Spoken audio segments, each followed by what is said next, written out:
Boa noite, pessoal. Boa noite. Todos bem? Então vamos lá, vamos iniciar nosso estudo dessa noite, no meio do feriadão, né? Muita gente foi viajar, né? Mas com certeza está conosco em pensamento, né?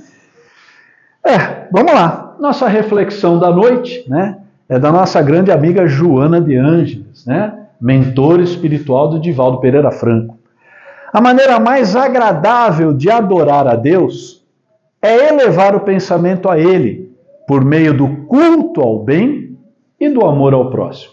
Tá? Então nós estamos estudando aí o capítulo 2, né, a parte terceira, estamos falando das leis morais e estamos falando da lei de adoração. Já vimos que adorar a Deus não é ajoelhar, não é rastejar, não é se açoitar, é simplesmente pensar em Deus, é simplesmente elevar o seu coração a Deus, tá? E mais especificamente, nós estamos estudando a prece, né?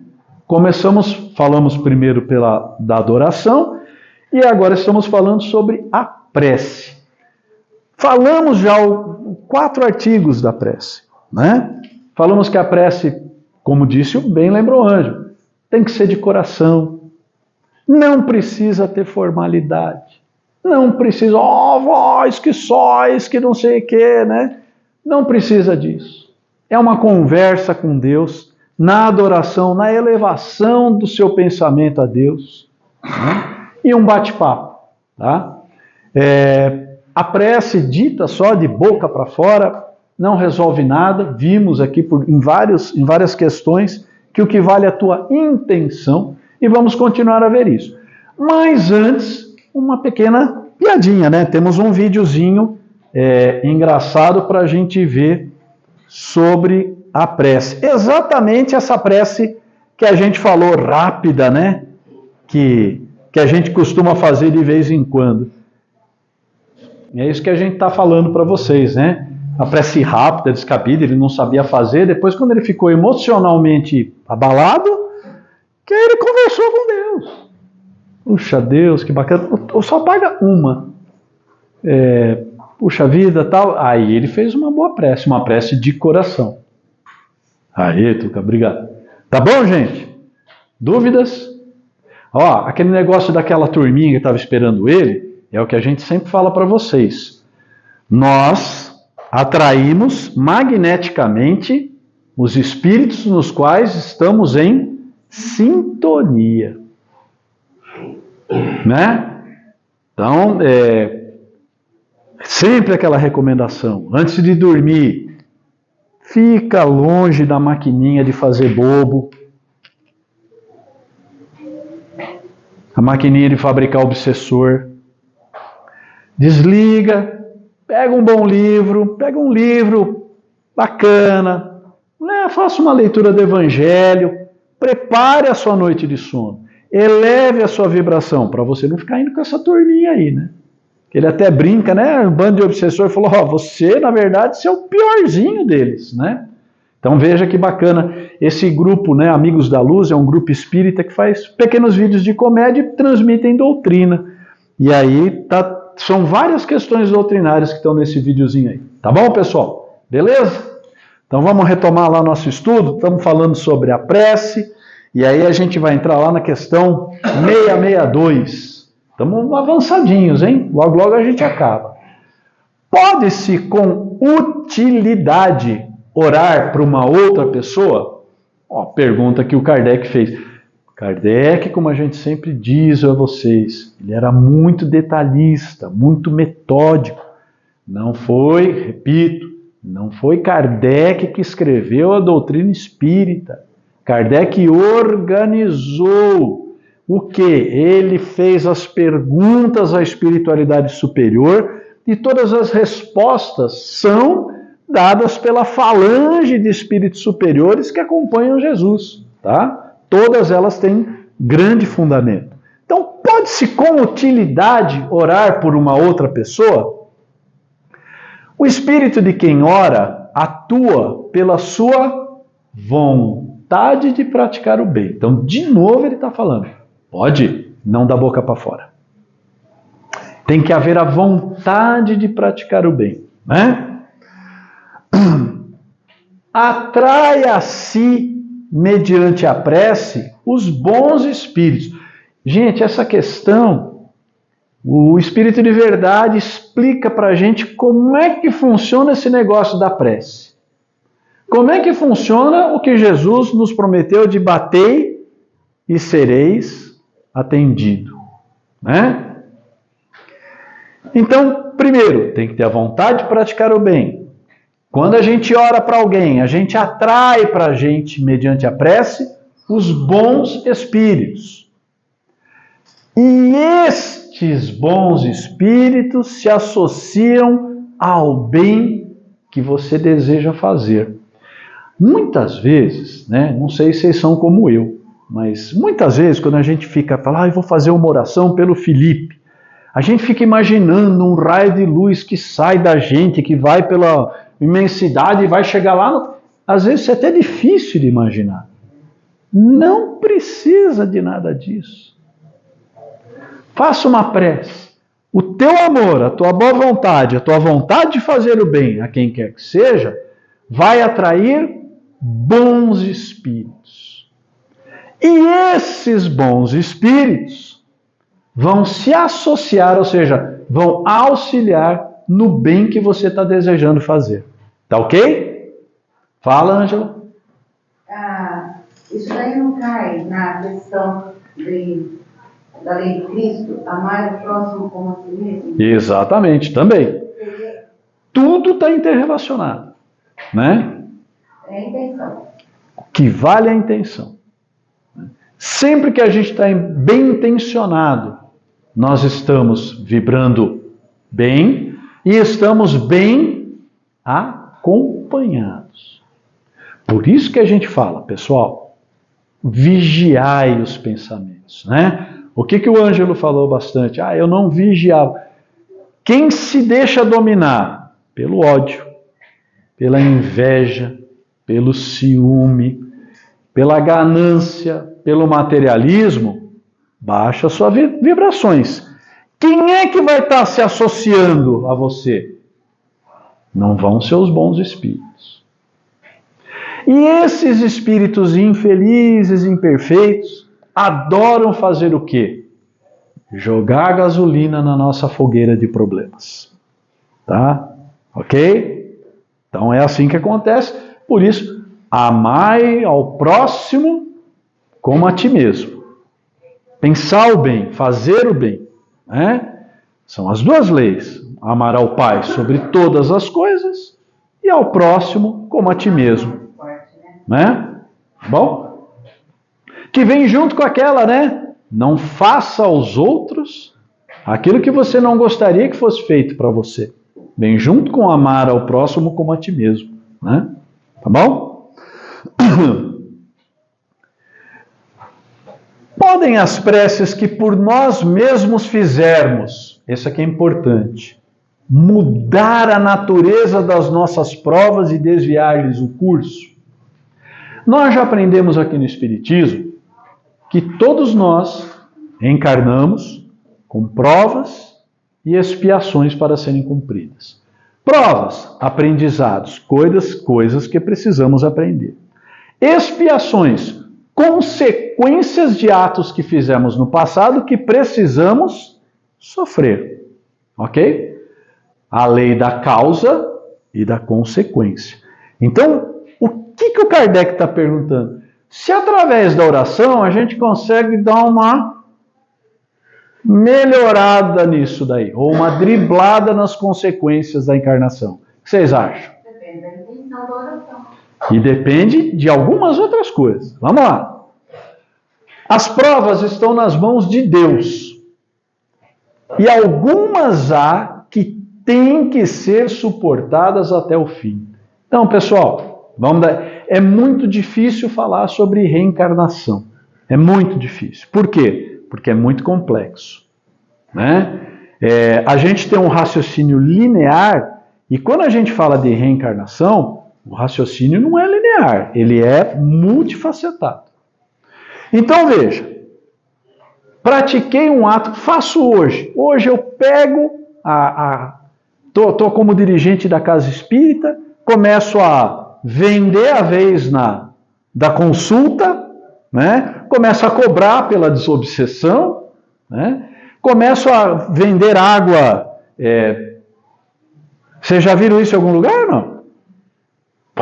Tá cheio disso, André. Tem cara que até hoje... Vocês nunca viram na televisão os caras vendendo um pedacinho da cruz de Cristo? 2024. Bom, pratico um ato abominável desse contra a espiritualidade e contra mim mesmo. Assumo uma dívida espiritual muito grande, a qual eu não vou ter condição de pagar nessa encarnação, porque é muito grande. Ok? Venho para uma nova encarnação. Falou, bom, e aí? Você deu essa pisada na bola gigantesca. O que você vai fazer? Bom, então eu vou voltar como padre, eu vou entrar e vou ser um padre mais, eu vou ser que nem um São Francisco de Assis, pela vida inteira. Pobre, né? Vou me dedicar somente aos humildes. É um compromisso, né? Vamos supor que fosse isso. No meio do caminho da encarnação, o que a gente começa? As nossas imperfeições da carne começam a fazer o quê? Bom, mas você podia vender uma hóstiazinha, né? Gente, aí você começa a orar, aí essa pergunta. Você começa a orar todo dia para que aquilo não precise mais acontecer. Depende. Há algumas que têm de ser suportadas até o fim. Quando nosso erro, nosso equívoco foi muito grande, muito pesado, ele vai ter que ser cumprido até o fim. Tá? Mas Deus, aí vem lá o que a Ângela falou, mas Deus sempre leva em conta a resignação. O que é a resignação? Olha, eu tenho certeza que o que eu estou passando nessa vida, o que o Ângelo contou para nós que passou, foi merecido, foi prova e foi expiação. Isso é uma resignação. Isso é considerado? É considerado. Nenhum de nós não somos filhos de um Pai soberanamente justo e bom. Misericórdia infinita, não é? Só que é o seguinte, as leis morais são inexoráveis. O que quer dizer isso? Ninguém escapa das leis morais e das leis da natureza. Ok? Todos nós vamos desencarnar. Não, eu não quero. Eu sou um cara muito bom e eu quero viver para sempre. Não vai. Né? Então veja. Ele sempre leva em conta a nossa resignação. Calma. Vamos dar continuidade. A prece traz para junto de vós os bons espíritos, e dando-vos estes a força de suportá-las corajosamente, menos rude elas vos parecem. Resolveu o problema para você? Não. Te fortaleceu para você passar na expiação que você tinha que passar. Então as leis não são mudadas porque a gente quer. E tem uma resposta mais objetiva um pouquinho para frente. Mas eu vou fazer toda a caridade do mundo. Bom, como eu estava falando, nenhum de nós sofre ou passa provas desnecessárias ou que já tenhamos aprendido. Então, muitas vezes, através do estudo, através da caridade, através do dia a dia, de uma melhora pessoal, uma prova que a gente teria que passar, a gente já aprendeu. Então aí Deus vai fazer você passar de novo e espiar de novo? Não. Ok? Não. Nenhum de nós vai ficar encarnado aqui nesse planeta um segundo além do que for necessário. Nenhum de nós vai sofrer um segundo de expiação que não seja de seu merecimento. Porque senão Deus não seria nem justo, nem bom, nem misericordioso. Então, pessoal, ponham na cabeça. Tudo, absolutamente tudo que passamos, todas as provas e todas as expiações, e aí eu sempre falo para vocês, expiação é um negócio meio difícil de entender, substitui por consequência. Então todas as provas e todas as consequências do que fizemos vão ter que ser cumpridas. Ok? Orando pode melhorar? Pode. O que vai acontecer? Ele vai me tirar do convento, eu não vou mais da vida religiosa, eu vou ganhar na Mega Sena e vou ser um milionário. Não. Ele não vai mudar isso. Ele vai me dar mais fortaleza, vai me dar mais força espiritual para suportar a minha prova. É a lei da semeadura. Exatamente. Né? O que é a causa e a consequência? É a parábola da semeadura. Somos livres para semear o que quisermos. Só que a colheita é obrigatória. Nos ensinou Jesus e já estava no Velho Testamento. E Jesus só reiterou. Né? Traduzindo para hoje, vocês podem fazer o que quiser. Não pode fazer o que quiser? Eu não posso pegar essa cadeira aqui agora e tacar aqui no meio? Posso. Vocês podem fazer o que quiser, mas a consequência do que fizer é obrigatória de ser passada. Ok? Paulo, tem um ditado popular que fala assim, que Deus não dá a prova que você não pode carregar. Não dá uma cruz maior que você pode carregar. E é justo isso, né? Verdade verdadeira. Porque quando a gente está lá no plano espiritual e a gente tem que carregar uma cruz, a gente se reúne com a espiritualidade superior, os caras vêm e falam, então, né, Paulão? A cruzinha, né? 50 quilos, e aí? Você vai aguentar? Fala, podemos negociar essa cruz? Eu posso carregar 25 quilos nessa encarnação e mais 25 na próxima encarnação? É isso aí. Nós não abraçamos uma consequência maior do que suportamos. E Deus não faz isso conosco. A espiritualidade superior não faz isso conosco. E vocês acham que ele erra? Será que eles nos conhecem? Profundamente. Tanto que a gente já estudou lá atrás, que tem muito espírito que se compromete com uma encarnação e não aguenta. Não aguenta. Ele é aconselhado, falou, olha, Paulão, se eu fosse você, não pegava essa cruz de 50 quilos. Não, porque eu vou conseguir, eu tenho fé, eu vou... Nós somos arrogantes, nós ainda somos prepotentes, somos crianças espirituais. Aí quando a gente vem para a carne, né? Carnaval, samba, dinheiro, mulherada, onde que fica o trabalho mediúnico? Né? A mediunidade é uma cruz. É uma ferramenta de trabalho a ser carregada. Quantos médiuns não começam e param, desistem? Né? Fez um compromisso maior do que podia suportar. Mas olha, a espiritualidade superior nos orienta, nos avisa. Mas temos o livre-arbítrio.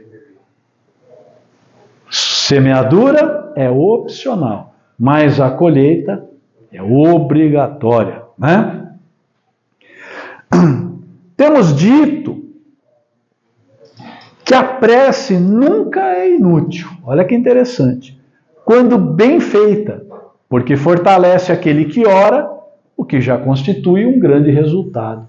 Então veja, mesmo que a prece para quem você está fazendo, não vai poder ser muito beneficiado não, porque é uma prova que ele vai ter que passar, uma expiação. Mas veja, você já foi cercado de bons espíritos. E a pessoa por quem você está orando também vai ser fluidificada. Então, nunca é inútil, né? Ajuda-te a ti mesmo, e o céu te ajudará, bem como sabes.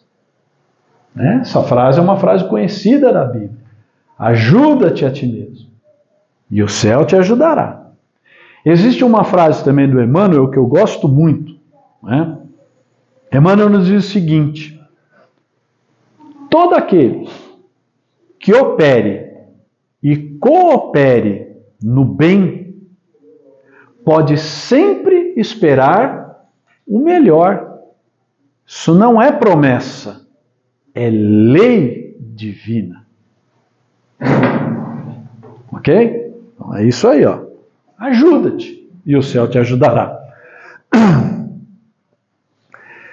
Ademais, não é possível que Deus mude a ordem da natureza ao sabor de cada um.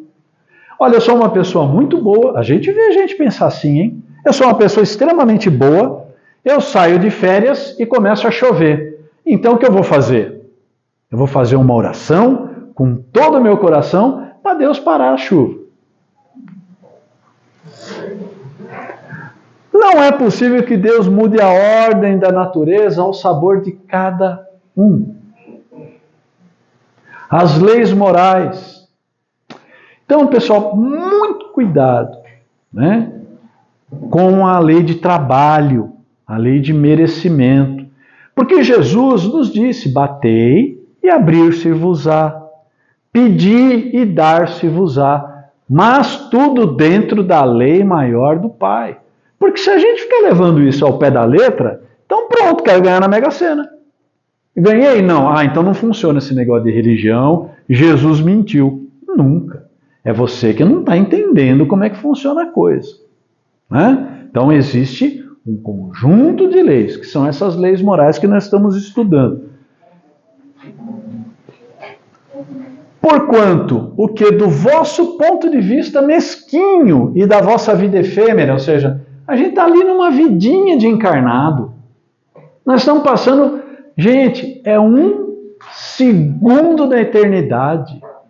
É que nós vamos viver aqui até o quê? Até os 80, 80 e pouco, na média. Isso é um cisco na nossa evolução. Por isso que ele está falando, a gente, do nosso ponto de vista mesquinho e da vossa vida efêmera, vos parece um grande mal? É quase sempre um grande bem na ordem geral do universo. Tudo que nos acontece, acontece para o nosso melhoramento, para o nosso bem. Mas nós somos crianças mimadas espirituais que não queremos. Né? Em 2 anos eu perdi meu pai e minha mãe. Perdi não, né? Desencarnaram. Qual é a postura? O que a gente ouve? Deus levou minha mãe. Gente, que visão egoísta. Né? E a gente escuta essas coisas. As pessoas muitas vezes chegam na casa espírita aflitas e falam isso. Né? Deus levou o meu filho. Mas o filho é seu ou o filho é de Deus? Vamos começar por aí. Segundo, quem falou para você que ia ser eterno? Quem aqui vai ser eterno? Então a gente tem essas visões egoístas. Cuidado com essas visões egoístas. Além disso, de quantos males não se constitui o homem, o próprio autor, pela sua imprevidência ou pelas faltas? Quantas coisas a gente faz que dá errado, que a culpa é nossa mesmo? Né? Pela nossa imprevidência, pela nossa imprudência, de uma forma desleixada. Cada um é punido naquilo em que pecou. Na verdade, essa aqui é uma frase bem católica, né? Mas vamos entender assim. Cada um de nós vai sofrer a expiação da sua imperfeição. Então, onde foi que você errou? Causa e consequência de novo, pessoal. Sempre causa e consequência. Ok? Mas Deus que é misericordioso, Pai que é profundamente amoroso, as súplicas justas são atendidas mais vezes do que a gente supõe. Calma. Não vai dar o número da Mega Sena de novo. Olha como a gente é materialista, como a gente realmente pensa pequeno, egoísta. Né? Mas ele acabou de falar que a minha súplica é justa, ela vai ser atendida. Vai, calma. A gente acha muito comumente, que Deus não nos ouve, porque Ele não faz o milagrezinho que a gente pediu. A gente acha que Deus não nos ouve. Enquanto Deus nos ajuda por meios tão naturais que parecem obra do acaso ou força das coisas. Né? Muitas vezes também, e na maioria das vezes mesmo, Ele vos sugere a ideia que vos fará sair da dificuldade pelo vosso próprio esforço. Vocês já ouviram uma frase que diz o seguinte, que Deus age nos homens através dos homens. Né?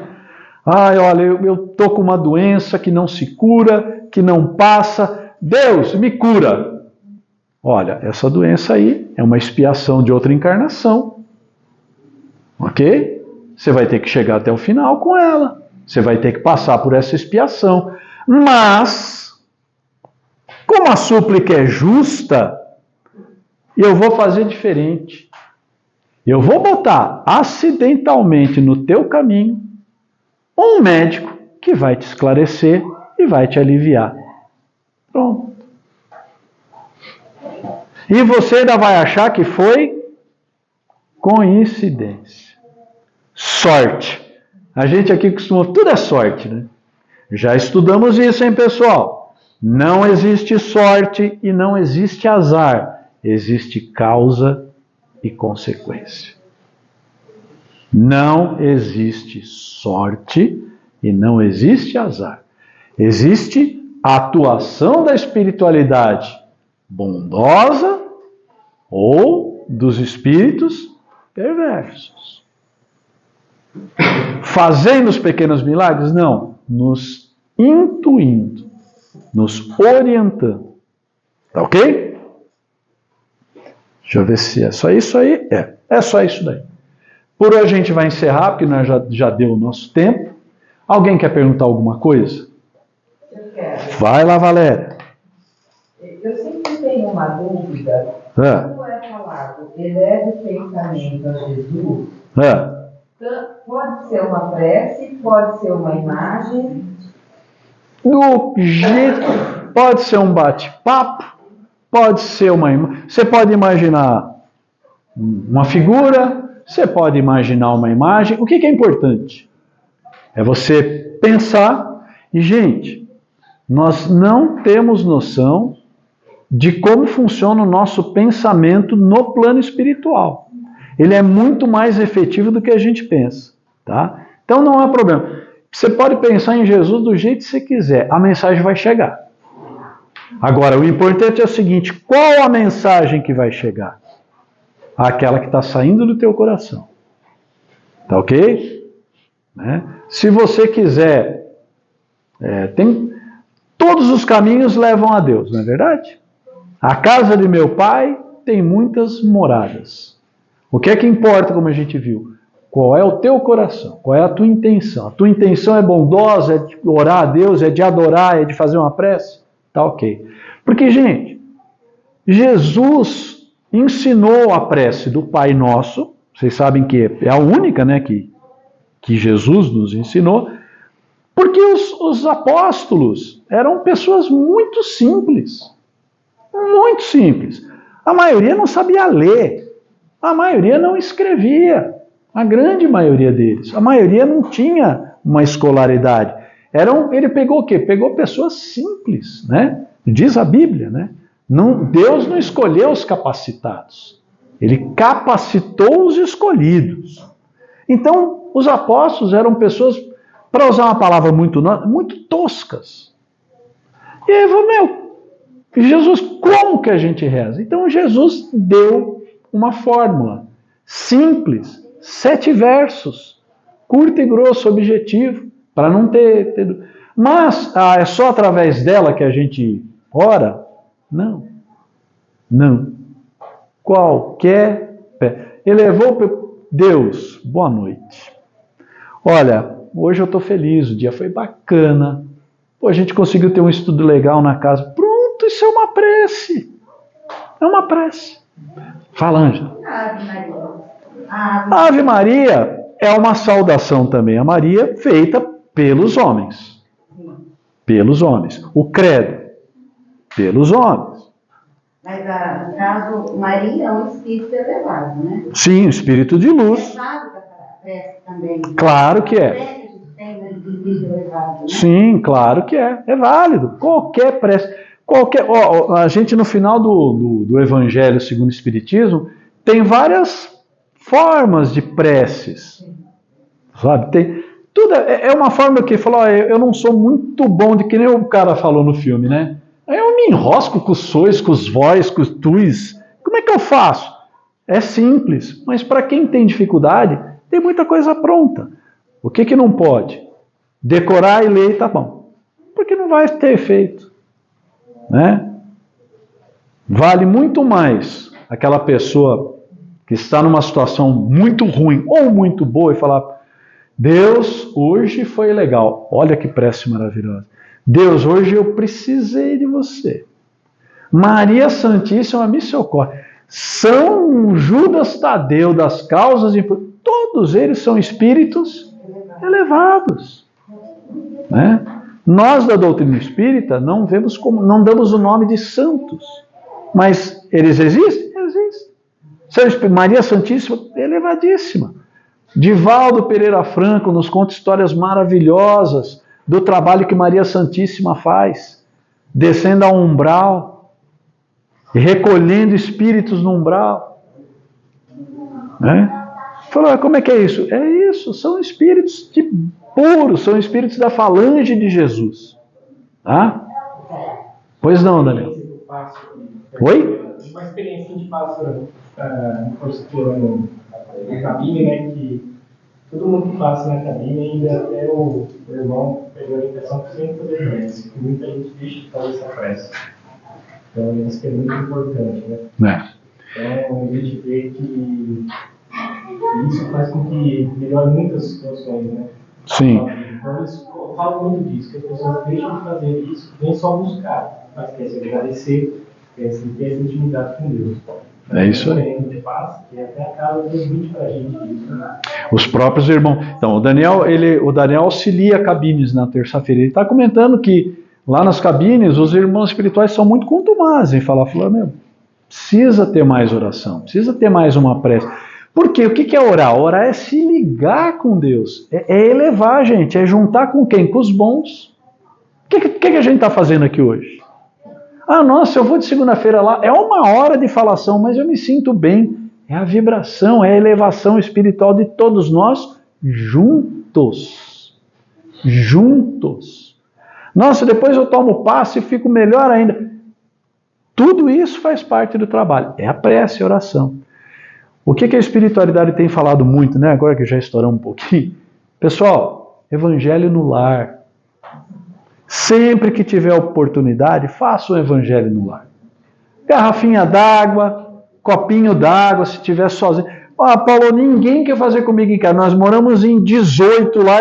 Faça sozinho, que você não vai estar sozinho. Acredite nisso. Pega lá, faça uma oração do Pai Nosso, bote lá o copinho d'água, abra o evangelho aleatoriamente, né? O evangelho a gente pega, faz assim, hoje nós vamos fazer um estudo, vamos. Leia o que foi designado pela espiritualidade. Dá uma lida, se tiver junto com alguém, comente, fala, e aí, o que você entendeu disso aqui? Você acha que realmente Jesus chutou todo mundo lá os mercadores do templo? Será que Jesus teve um momento desse de ira? Olha quanta coisa. Faça um bate-papo com a opinião de vocês. Acabou? Agradeça a presença da espiritualidade, faça uma nova oração, encerre 15, 20 minutinhos, pessoal. Pega o copinho d'água, toma um copinho d'água, distribui até para quem não participou. Ok? Por quê? Porque nós já vimos que isso vai fazer do seu lar um ambiente de luz. Muita gente vem na casa espírita, eu quero que você vá lá, arranque os obsessores que estão lá em casa. Já falei para vocês. Ninguém expulsa espíritos. O espírito tem livre-arbítrio. Por que ele está lá junto com você? Porque ele pode. E porque você o atrai. Então, qual a maneira de tirar esses irmãos inconvenientes que transmitem energias ruins para a gente? Atraindo os bons. Então, quando a gente faz o evangelho e a gente atrai os bons espíritos, esses espíritos imperturbados que estão com a gente, das duas uma. Ou eles vão se melhorar, falam, nossa, pintou uma coisa diferente aqui, o que está acontecendo? Dali a pouco eles vão se elevar, vão ver o irmão espiritual. Falou, irmão, o que você está fazendo aqui? Falou, estou aqui há anos, estou aqui te esperando. Vamos com nós? Pô, vamos dar a mão e vai. Ou ele vai fazer isso, ou então ele vai se afastar porque ele não se sente bem com aquela vibração. E a sua casa vai estar sempre boa. Nem que você faça sozinho. E voz alta, O Éder? quando você está sozinho, Pode fazer do jeito que você quiser, do jeito que for melhor. Quer dizer, ler em voz alta. Não precisa, porque os espíritos estão vendo sua tela mental. Né? Se você pegar lá e sozinho, ou, olha, tem um monte de gente na minha casa que não quer fazer. Se eu ficar falando alto aqui, ainda vão falar que eu sou o maluco. Leia. Espiritualidade que está junto de você está vendo. Pessoal, os espíritos estão aqui. Eles estão vendo o que cada um de nós está pensando nesse momento. Né? Estão aqui. E isso acontece só aqui na casa espírita? Não, isso acontece 24 horas por dia. em todo lugar. Em todos os lugares. Aí que vem a questão do vigiar. Se você tiver com os pensamentos bons, estiver bem, pensando em coisas boas, você vai estar cercado de bons espíritos. Se você for egoísta, materialista, ganancioso, invejoso, ciumento, você vai estar cercado de quê? De irmãos exatamente iguais. E eles vão te dominar? Não. Que isso também não existe. Eles vão te influenciar. Como? É aquilo que a gente fala. Você já é uma pessoa meio nervosinha, né? A maioria de nós. Aí o cidadão entra na sua frente na fila, aí vem o espírito e fala assim, manda esse cara para o inferno. Você, em vez de chegar e falar, senhor, eu estou aqui na fila. Ah, desculpa, não te vi. Eu sou perispírito. Tá bom? Resolveu? O que você vai fazer? Você vai na do espírito. Ô, malcriadão, dá para sair daí? Pronto, começou um tumulto. Porque aí o outro é mais orgulhoso que você é. E aí dois orgulhosos. O que eu já falei para vocês várias vezes? Qual é a frase que mais leva a gente para o plano espiritual? Eu não levo desaforo para casa. Orgulho. Existe um lugar mais seguro para poder pensar as coisas? Por exemplo, você andar pela rua pensando num problema seu, você pode ter chance de atrair muito mais espíritos. Qualquer lugar. Onde? Eles vão estar mais lá na rua. Eles vão estar dentro da sua casa, eles vão estar na rua, vão estar no banheiro, a hora que você está tomando banho. O que o livro dos Espíritos nos fala? O que o Espírito Verdade fala? Que nós estamos, na verdade, nos acotovelamos com os espíritos. É que são dimensões diferentes. E a gente só consegue sentir aqueles que a gente tem sintonia. Mas existem lugares piores, de um certo modo, como a balada, por exemplo. Existe, sim. Porque ali vai ter uma concentração maior de espíritos perturbados. Né? São regiões magnéticas. Né? São umbrais na Terra. Né? Nós já falamos, Deus criou o inferno? Não, vocês acham que Deus soberanamente justo e bom, que ama todo mundo, criou um lugar e fala, aqui o bicho vai pegar e o povo vai passar o resto da eternidade aqui. Isso é Deus? Não. O que é a região umbralina? Esses ambientes pesados, de bares pesados, prostíbulos, locais de briga, de desordem. Muitas vezes um lar violento, porque a gente fica pensando só no público, né? Mas uma casa com marido violento, com esposa violenta, com crianças violentas, né? Com usuários de droga presente. Isso gera ambientes pesados. Então, geram ambientes de atração magnética. De atração magnética. Quem que vai atrair? Espíritos da mesma sintonia. Quem são? São espíritos o quê? Viciados em drogas. Ô Paulão, agora você ficou maluco. Tem espírito viciado em droga? Muito. Onde eles estão? Junto dos encarnados viciados em droga. Porque, pessoal, tirem da vossa cabeça que morreu, asinha, anjinho, tá tudo certo, tá tudo bem, tudo que eu fiz de ruim passou, sei tudo da humanidade. Nós somos exatamente iguais. Somos exatamente iguais, nós somos muito diferentes. A diferença é que quando a gente desencarnar, nós vamos recuperar algumas lembranças que nos foram tapadas para poder exercer essa encarnação com mais tranquilidade, que podem não ser muito boas. Eu desencarno, Paulão desencarna, falo, nossa, bacana, hein? Ó, consegui, fiquei 30 anos fazendo palestra espírita. Nossa, até acabou com a corda vocal. O que eu vou lembrar? Dos 40 mil homicídios que eu pratiquei nas encarnações passadas. Que se eu lembrasse disso aqui agora, eu não teria condição moral de fazer uma palestra espírita. É assim, gente. E nós atraímos. Então, espírito tem em todos os lugares. Agora, o que nós atraímos é o que nós pensamos. É o que nós efetivamente somos. Só para a gente concluir, né? Aquele cigarrinho bobinho que a gente fuma, você não está fumando sozinho, a gente já viu filme sobre isso. Aquela bebidinha, você não está bebendo sozinho. Né? E olha, sempre que a gente briga, discute, não está brigando sozinho, não. Tá? Tem os do bem, tem os do mal. Mas a gente acaba sempre ouvindo os do mal. Beleza? Gente, mais alguma pergunta? Não? Bem? Então agora nós vamos encerrar. Obrigado, boa noite.